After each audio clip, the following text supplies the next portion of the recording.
สบายดีสวัสดีค่ะ BTS ทุกท่านวันนี้มาพบมาพอกับออนเช่นเก่าเช่นเคยแล้วค่ะโอ้โหเห็นเดอะบอทุกคนค่ะเนาะเมื่อล่าสุดเนาะประชาชนชาวเขมรเนาะเหลืออกเหลือใจราคาเขาตกต่ำหลังไทยปิดด่านเพราะว่าที่ผ่านมากะส่งเขามาขายอยู่ไทยว่าไงคือสวมซิดว่าเป็นเขาไทยนั่นเองนะคะทุกคนล่าสุดกะเหลืออกเหลือใจไทยเขาถิ่มเนาะคนอื่นนะเขาจะเก็บเกี่ยวเป็นบทุกคนแต่เพื่อนบอจะประชดประชันไทยเขาที่มันกำลังแบบสามารถอะไรแต่ว่าไทยประชดอ้อนงงอะไรความคิดใดสำนีเนาะคนคำนี้เนาะถ้าเป็นอ้อนบอไทยถิ่มเราทนซึ่งประชดเงี้ยกันแล้วแต่เพราะว่ามันเป็นของกินของพวกเฮาเนาะมันเป็นของกินของยังอ้อนเสือเลยว่าบ่ว่าจะเป็นคนไทยหรือคนลาวอ่ะบรรพบุรุษเฮา ที่ว่าสั่งสอนมาเนาะบ่ควรถิ่มเขากินบ่เบิดเก็บไว้ให้หมูให้ไก่ให้นกให้หยังบ่ควรถิ่มแต่อันนี้ยังเนาะไปไทยเขาถิ่มโอ้โหความคิดได้สำนี้เนาะคือเขาว่าลีทุกคนค่ะเนาะบ่โง่บ่แม่นเขมรอันนี้คือใช้ได้ทุกตลอดกาลเลยประสดกับประสดเกินของบางคนคิดเห็นคนที่ว่าเขาบ่มีกินเนาะอันนี้ไปไทยเขาถิ่มอ่อนละเงิดจนหัวสิแตกกินได้ซำนี้เนาะงงแห้งทนไม่ไหวแล้วไฟลุกท่วมกลางทุ่งนาไม่ใช่เพราะอุบัติเหตุแต่เป็นการประท้วงที่เจ็บปวดที่สุดในชีวิตของชาวนาโอนมือเลยลึกแค่ซ้ายนี่ของไปข้าวทิ้งไฟเลยใส่มาไฟ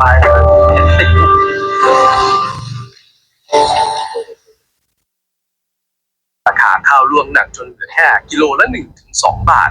จะจ้างรถเกี่ยวก็ขาดทุนยับจะไถทิ้งก็ไม่มีเงินแม้แต่จะเติมน้ำมันสุดท้ายพวกเขาตัดสินใจทำสิ่งที่คนทำนาไม่อยากทำที่สุด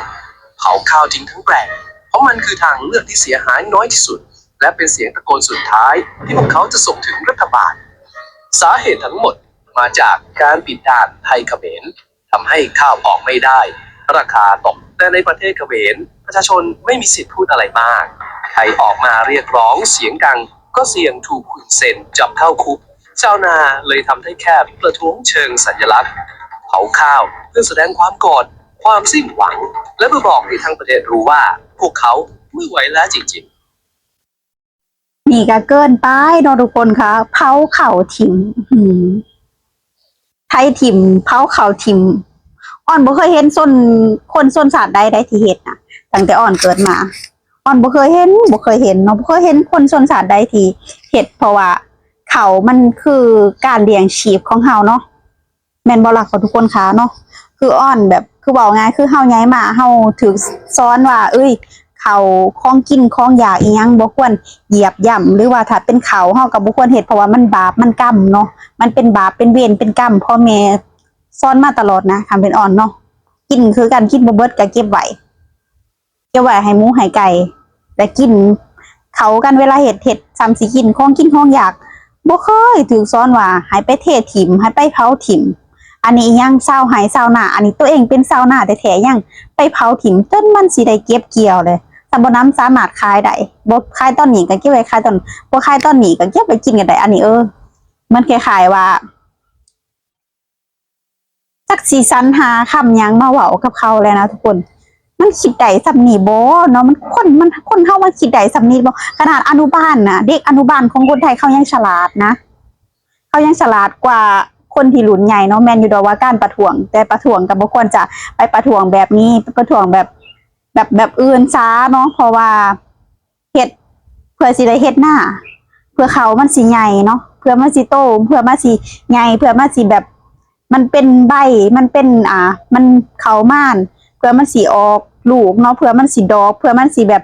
แก่โอ้โหเพื่อตอนเนี้ยสามารถได้เขาเป็นเขาซานได้อะแต่ว่าไปเผาถิ่มอ่อนละเงิดความคิดคนประเทศนี่อะไรหนุดแห่เงินจนหัวสิแตกจักไปคิดใดจังใดอันนี้คือเขาบอกเนาะเขาบอกว่าชาวนาเขมรยกมือไหว้ขอร้องคนไทยอ้อนวอนให้เปิดด่านหลังราคาข้าวตกต่ำอย่างหนักถึงแม้จะไม่ชอบ ไม่ชอบกินหน้าไทยก็ตามไทยคือทางรอดเดียวในตอนนี้แต่ไทยเขาก็บอกเลยนะทุกคนค่ะว่าไทยนำเข้าจากเขมรไม่ได้ทำให้ราคาข้าวไทยตอนนี้ดีดตัวสูงขึ้นมากแม่นแล้วจ้ะทุกคนค่ะบ่ควรจะนำเข้าจากประเทศใดเพราะชาวนาไทยให้แต่ชาวนาไทยได้เงินกันนี้ดีกว่าเนาะเพราะว่าหน้าตอนนี้เนาะราคาเขาสูงขึ้นแล้วทุกคนอ้อนไปซื้อในตลาดนะอ้อนให้แฟนไปซื้อในตลาดปกติราคาสิประมาณนั้นประมาณนี้เนาะแต่เดี๋ยวนี้มันเริ่มขึ้นเรื่อยๆยิ่งถ้าเป็นข้าวหอมมะลิจะราคาสูงเนาะแต่คือว่าอะไรเฮากับบ่ได้สิว่าอันนั้นดอกแต่ว่าข้าวหอมมะลิที่ว่านี่เนี่ยแสมแห่งอลีโลละ40 บาทแฟนอ้อนซื้อมาหาโลอ้อนว่าพอได้บัดนี้แพงถ้ามาแสบบ่แสบหอมหนุ่มมะลิโอ้โหคือเคยกินแต่ข้าวหอมมะลิธรรมดาพอกินข้าวหอมมะลิแบบคันหลุดดียังกว่านี้ก็คือสีแสบกว่านี้เนาะอันนี้คือหอมหนุ่มแห้งหอมแห้งแบบบอกไงคือมันบ่คือเขาปกติค่ะนะเขาหอมมะลิมันสีอีกแบบหนึ่งเห็นไอ้แฟนซื้อมาโลละ40ซื้อมา5 โลแล้วเนาะ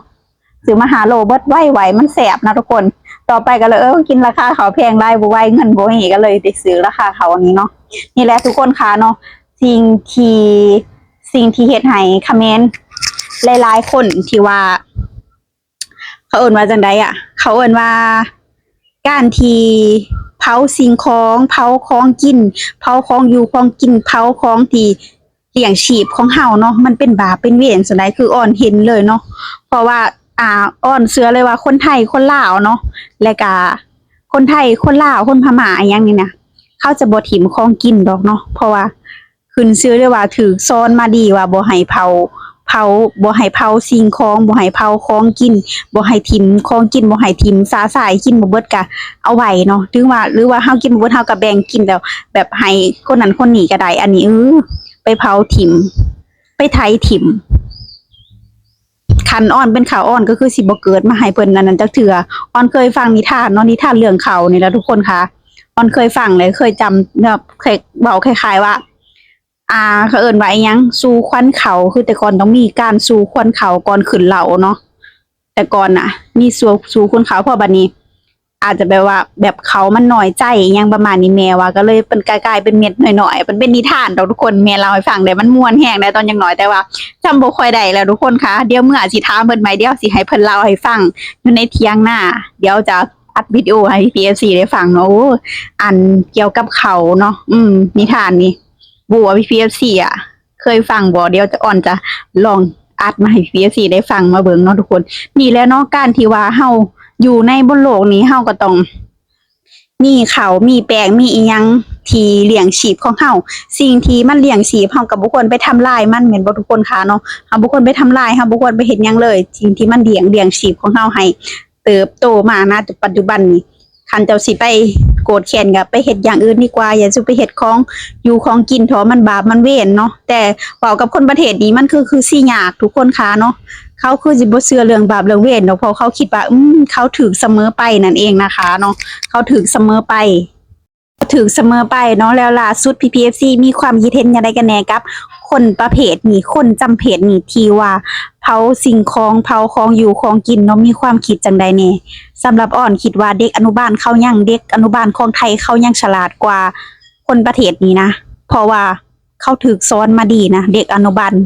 ทางไทยเนาะอันนี้อนุบาลได้อันนี้เทียบใส่อนุบาลได้ทุกคนอันนี้บ่แม่นสิว่าได้เข้าค้างบ่ได้ดอกที่อ้อนนะมาอนุบาลเขาฉลาดกว่าเขาบ่ถิ่มสิ่งของเขาบ่เผาสิ่งของเขาบ่เขาเห็นคุณค่าเนาะเขาเห็นคุณค่าแต่ประเทศนี้เขาบ่เห็นคุณค่า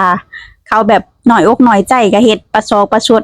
เจ้าประชดไปโลดจ้าเดี๋ยวถ้าเบิ่งตอนต่อไปถ้าเจ้าบ่มีสิกินสิเป็นจังใดนั่นเองนะคะโอเคเนาะจ้าสำหรับคลิปนี้อ้อนเองก็ต้องขอตัวลาไปเป็นเท่านี้เด้อจ้า PPFC มีความคิดเห็นจังไดกันแน่ก็อย่าลืมคอมเมนต์มาพูดคุยกันเด้อค่ะสำหรับคลิปนี้ไปแล้วค่ะสวัสดีค่ะบ๊ายบาย